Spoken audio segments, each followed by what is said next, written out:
But welcome, we welcome Jenny, Corey, and Travis this afternoon. Welcome back. How's it going? Good. It's been a few years, and we've got this new album to talk about and some catching up to do. It's called Life Behind Bars, which just came out on June 27th, out on the road with Nate Bergman, who will open the show tonight at the Rumba Cafe. And we're going to have some tickets to give away. We're live on the air, but you can also watch on YouTube and Facebook. And if you can't watch it now, you can watch it later on our website. But let's get warmed up with the song. Absolutely. Is this from the new one? Yeah, it's the title track. This one's called Life Behind Bars. All right. 2, 3.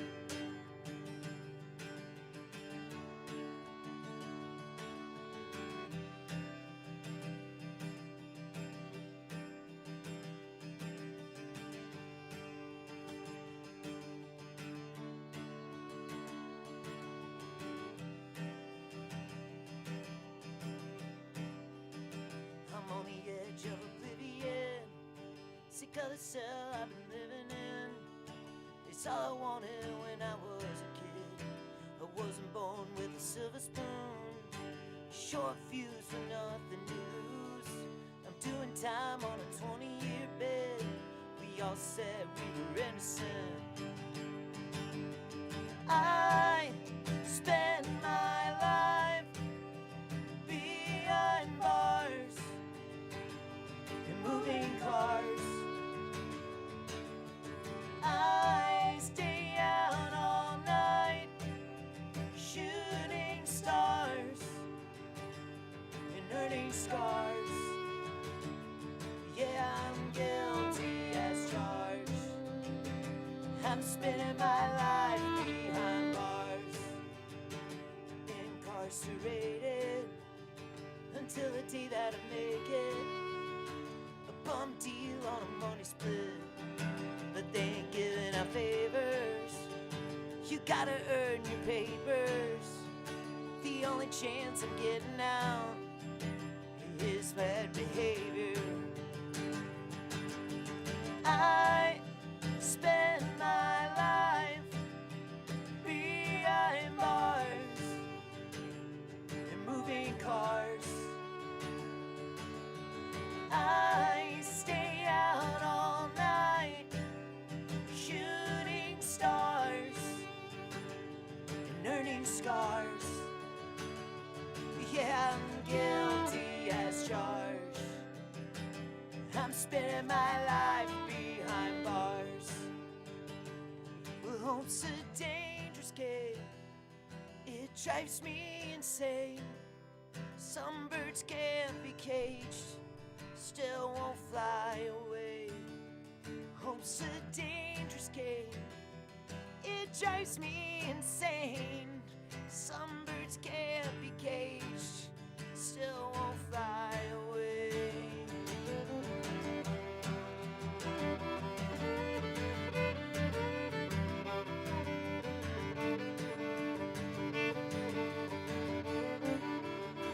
I'm on the edge of oblivion, sick of the cell I've been living in. It's all I wanted when I was a kid. We all said we were innocent. I spend my life behind bars, moving cars. I stay out all night shooting stars and earning scars. Yeah, I'm guilty as charged. I'm spending my life behind bars. Nice. Vandoliers live from Studio A. It's the title track to their brand new album. Just came out in June, Life Behind Bars. And tonight's the show at the Rumba Cafe with Nate Bergman.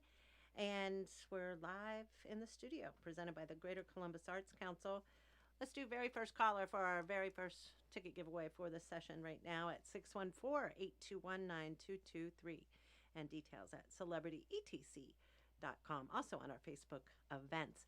And that title track, Jenny, there's multiple meanings to it, but I guess share with our listeners, if you will, how you uh, viewed it or felt about it before you went into the studio, and then how you see it now.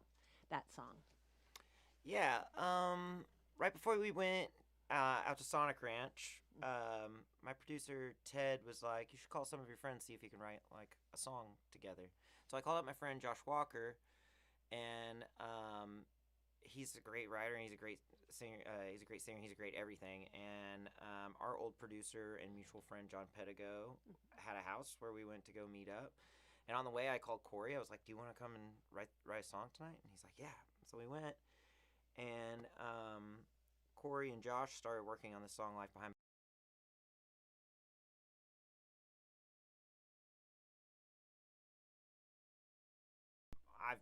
And at the time I was really going through hard gender dysphoria, and I hadn't told anybody about it, and I was just kind of quietly suffering with it. And so everybody got to put in their lines, and my lines kind of deal with that dysphoria. And some of the other lines feel like it's kind of talking about, maybe a dead end job, or being a band on the road, or just trying to hustle and grind until you're successful. I think that's what makes it so universal and so like welcoming. But I also used it as a way to reintroduce myself, when when I came out publicly through Rolling Stone on April 18th. We dropped this single as well, and I felt like it was a really great song to just kind of tie it all together and be all like, this is who I am now, and I feel free. And it's felt super important. We opened the show with it. That's and, great, yeah. and good for you, Thanks. and also can help with others that might be struggling, through addiction and what you were going through. Yeah, So maybe so. very nice. Thanks. And well, tell us about the Rolling Stone thing, the dress, Yeah. and I mean, it just ended up being perfect. Yeah, a lot's happened since we last talked. Yeah. We'll start back in 2023. The band protested a drag bill in Tennessee. We wore dresses on stage, and we thought we were just doing it for like 80 people, and it ended up going viral and getting our name on in places like Rachel Maddow and MSNBC and all that.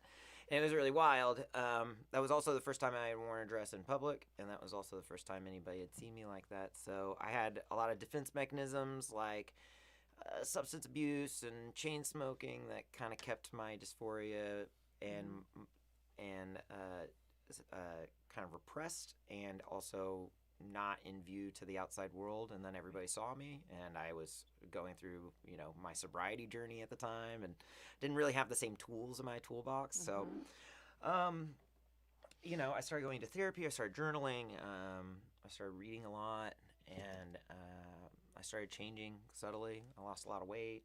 I got really reclusive. I started working on myself internally, and which kind of made me distant with my peers and with my bandmates, my friends, my family, all while touring the world and trying to write a record like this. And so I was going through a lot. And then in June of 2024, after we got out of the studio for this album, I came out to my wife as a transgender woman. The studio kind of gave me maybe a little too much isolation, and I was getting pushed by my producer to write deeper songs. And this is something I've been hiding my entire life. So the deeper you go, it's just, that's what you're gonna find. And it came out, and I felt like I needed to kind of accept it. So I started accepting it. And then a year later, about on April 18th, Rolling Stone dropped a feature about me coming out as a woman. And it was written by Josh Crutchmer, who's a really great writer from Oklahoma, who's documented all of the red dirt music scene, which we are very proud to be a part of, and the Texas music scene. And so that story broke, and since then, people have gotten to hear the album. They've gotten to meet me as Jenny Rose, and they've gotten to see me step into my high self. And you're happy. I mean, everything's good now. Yeah, Like, I mean, yes. well, everybody's got a little. Yes, being a woman's terrifying.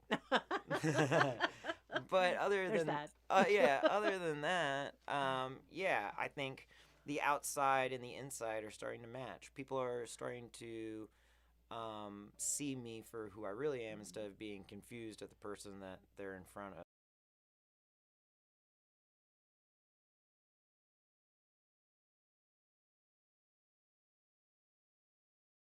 And it's really teaching me a lot about the people I've surrounded myself with, and I'm very impressed with those people. Um, it's taught me that, how to um, get past other people's judgments of me and not letting it affect how I live and how I, view myself and my self worth. And that all comes from the inside. And it's been really great. I've grown a lot. And And so the producer, I mean, kind of urging you to take that extra step. Was mm-hmm. he aware Ted, no, I at came that out. point? No, I came out to. He kept making really funny side comments, and I thought he knew. Like, there's a song, Evergreen, that I guess we're gonna play next now. That talks about my dysphoria. It talks about me going home from a party in a dress and wearing makeup and not wanting to forget that night. And I didn't intend that song to be on the record. It was just in the demo pile. And then Mark, our current guitar player and bass player at the time, really liked it. And I was like, really? And he's like, yeah, you should show Ted. And then I showed Ted, and he's like, sure. And then it all kind of came together really organically because the song's melodies are just really simple. But that was one of those songs where I was like, oh, I'm going to have to talk about this at some point. And yeah. Well, I love the record and Thank you. love your sound and your honesty. So thank you. Thank you all for being here. And we gave that first pair away, and we'll have another pair of tickets to give away. It's Vandoliers, scaled back version this afternoon, but Yeah. a full band tonight with Nate Bergman opening up. And tell us about this next one you're going to do. Well, Evergreen. Yeah, Yeah. I just kind of told the story of Evergreen, and yeah, well, I really like it. So we were sitting in the studio, and I had this song, and Travis was practicing in the side room, right? Yeah, isolation booth. Yeah, and I just walked in. And I was like, "Hey, I got this thing. Do you want to try it?" And he just started playing this really beautiful melody, and then Corey walked in, I think with a harmonica, right? And we just kind of matched. And it just kind of sounded like this, honestly. All right, here we go. 1, 2, 1, 2, 3.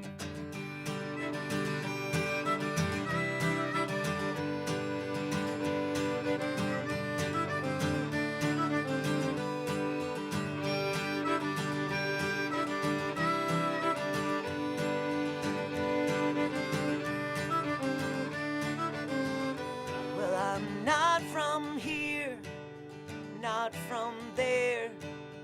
I belong anywhere. I got enough to get by. All I need to survive. Oh, evergreen, devour me, surrendering underneath a fleeting summer rain. Goodbye forever. Our shine burn out like distant lovers. Too young to know the best for the better. A fleeting summer rain. Goodbye forever. Goodbye forever.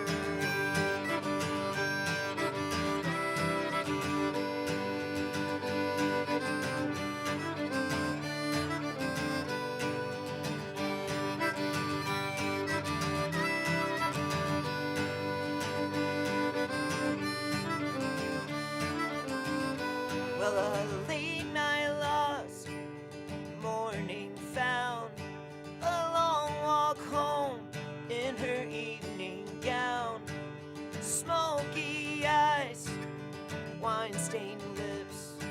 Remember her, don't forget. Oh, evergreen, devour me, surrendering underneath a fleeting summer rain. Goodbye forever.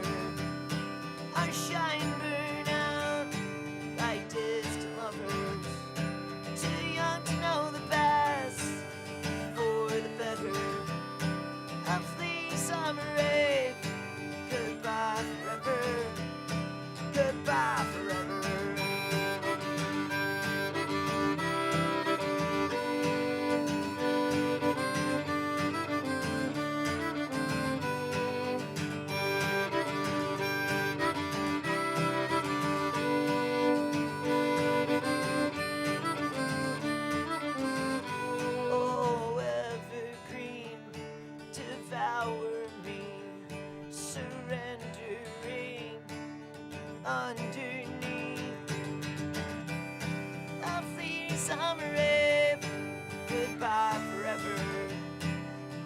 crying burnout. Ideas to lovers, too young to know the best. For the better, a fleeting summer rain. Goodbye forever. Goodbye forever. Goodbye forever. Goodbye forever.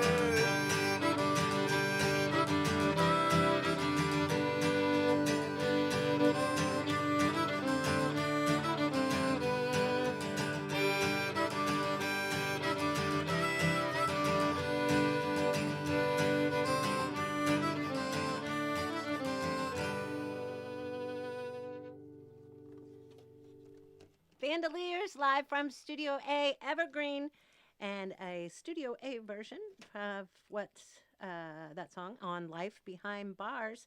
And the show's tonight with Nate Bergman at the Rumba Cafe.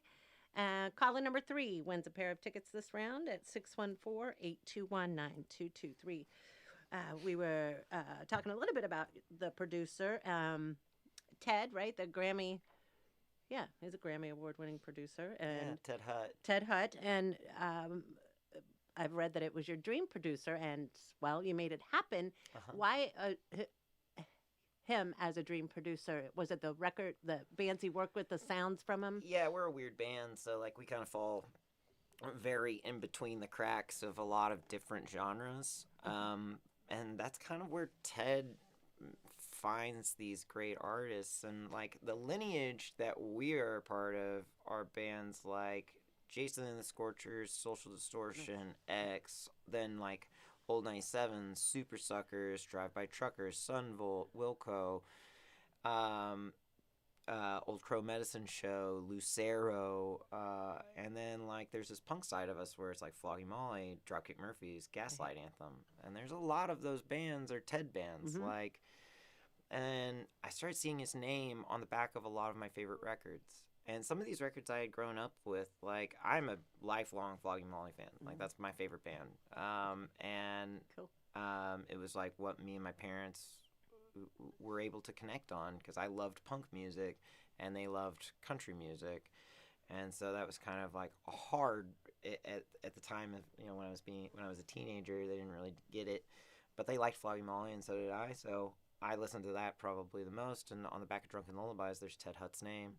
He has a record with Old Crow Medicine Show for Remedy, which is a beautiful record. Yeah. Gaslight Anthems, 59 Sound, American Slang, 2 arguably great albums from them. All the Dropkick Murphys for like the last 12 years. So it's like, this is a guy who understands who we are and where we're coming from tonally, but also really want to help us focus our attention on where we're from. And so he had come in and wanted us to focus more on, instead of trying to be a country band or trying to be a punk band, just worry about being a Texas band. And so Texas has always been a beautiful palette for us to be inspired by. And like at the beginning it was everything, and then as we started to travel, I started picking up other things from other places. But going back home, recording in Texas again, being isolated out in the desert, having the sunsets, the pecan orchard, the border between us and Mexico, was really inspiring, and it seeps through everything. I feel like all of the melodies and all of the sounds kind of have that setting in place. It's just dusty, organic, and Ted is just amazing at getting that out of people. Like with Flogging Molly, he takes Irish, Celtic music and turns it to 11, and then with Old Crow Medicine Show, he takes like the Appalachia bluegrass sound and turns it into this beautiful these beautiful works, and they're all just so meaningful and deep. And every artist that goes and works with Ted usually makes their deepest work.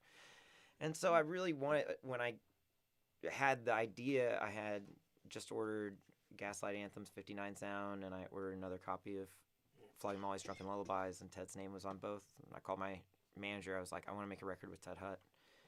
And I just started asking everybody. Like, I talked to RC from Turnpike, and I was Mm. like, "Have you ever heard of this guy?" He's like, "I was thinking about making a record with him." He was doing. They had just worked together on the Dropkick Murphys song with Evan and them, and then I think I dropped the name to Jamie Wyatt because she had done a guest vocal spot with Dropkick Murphys as Oh, well. cool.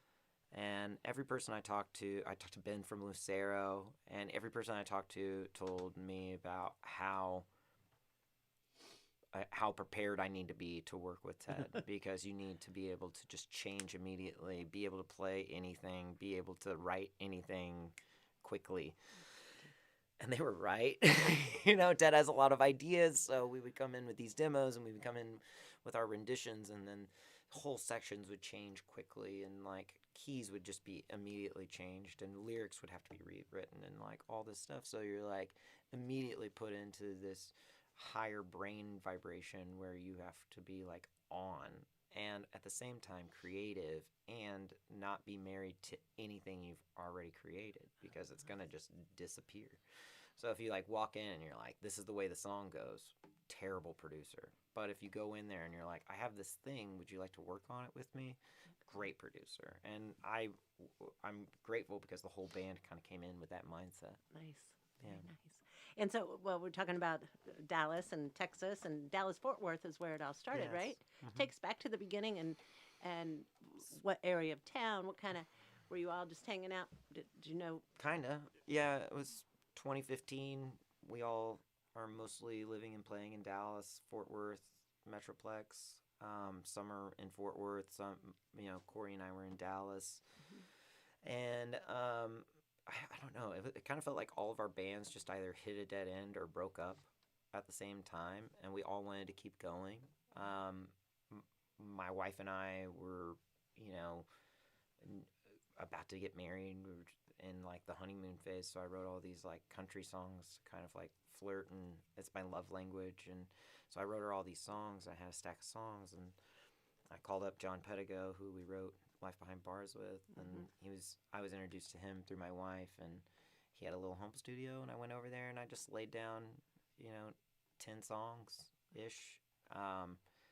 And we just started building them, and we started calling friends and being like, do you want to play on this? Do you want to like put your fingerprint on it? Yeah.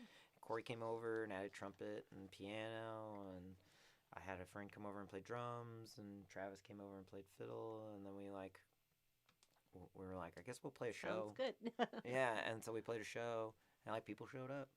So the next show we like made stickers, and but it's always been like one show at a time, and then that just like kind of accumulated, and then suddenly we're signed on a local label. We have an agent, and then we're touring regionally, then nationally, then Europe gets So involved. fun. So it's like, and then labels change, and I don't know. It's been a decade now. Yeah, it's just how fast it goes, they say, right? Or Yeah. time flies. But so, and then I tell us about the Thoughts and Prayer song.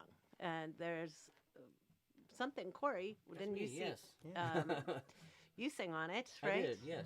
Well, tell us about it and what you experienced when you were 6 years old. Oh, that's something I've only told in like one other interview, I think.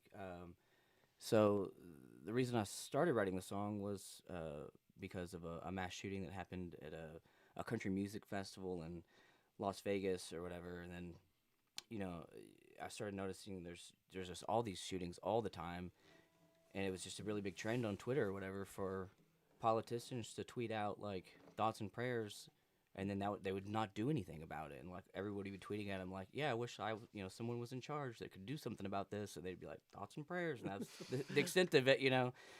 But yeah, in the process of like writing and recording, and I was remembering like other times where it's like you just forget that like everyone is touched by it in some way. Like everyone either has experienced themselves or knows somebody that has, and so it kind of touches everyone. But yeah, when I was small, I was at the mall with my mom and both of my little brothers. My little brother was like a baby, and I don't know why my mom was at the mall with three boys by herself. Like something that sounds like a nightmare to me already.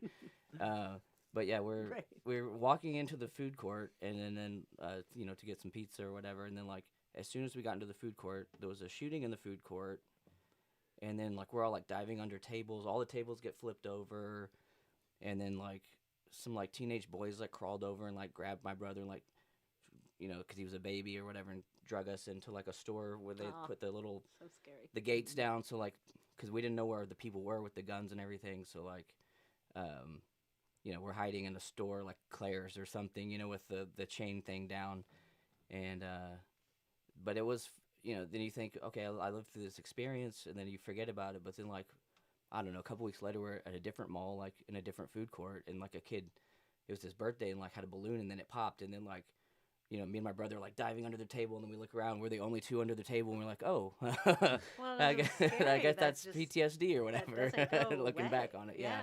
So it was like a long time of like anytime I heard like a noise in a public thing, Oh, it would for be sure. like, oh my God, what's happening again? And then that took a long time I'm so to go sorry. away. But Yeah. yeah, I totally had like repressed that memory until like we started working on this song, and then like started recording it and started doing interviews about it. And it's like, oh yeah, like I wasn't just like seeing this on TV. Like this did happen to me. Like what a scary, awful thing. Yeah. Right. Well, I'm glad that you know you're here. Yes. But sorry you have to. No, deal happy with to be here. Yeah. Well, we're happy to have you all, and tonight it's the full band setup with Nate Bergman, and thank you so much for sharing your stories and your Yes. music with us. Congratulations on this new album, Thank you. Life Behind Bars, and we'll have our final giveaway coming up for the show tonight. Rumba Cafe, 7 o'clock. What are you going to take us out with? We have the song called Your Picture. I think it's really beautiful. Travis's part is gorgeous, so.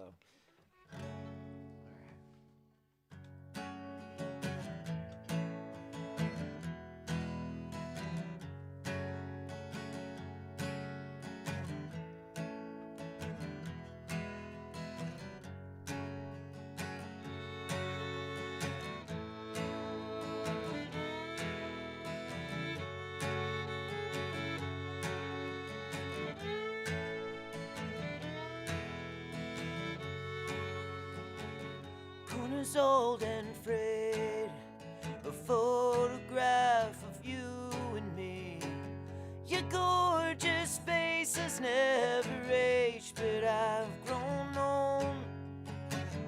I bring your picture with me everywhere I go.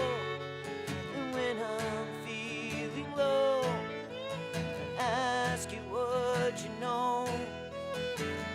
I bring your picture with me everywhere I go.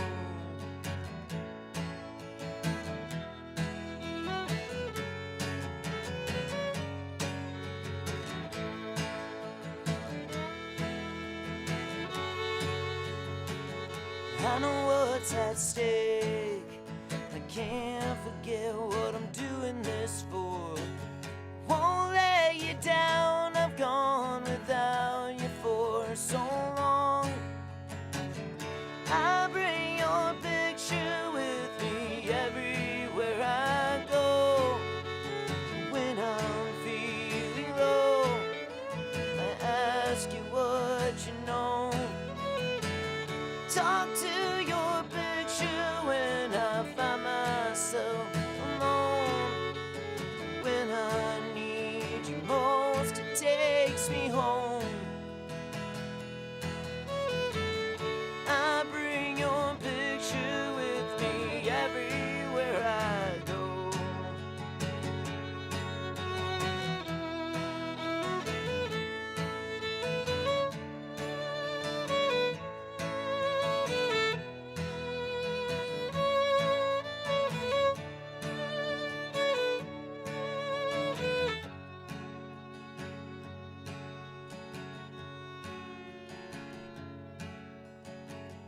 Look into your eyes, I lie awake late with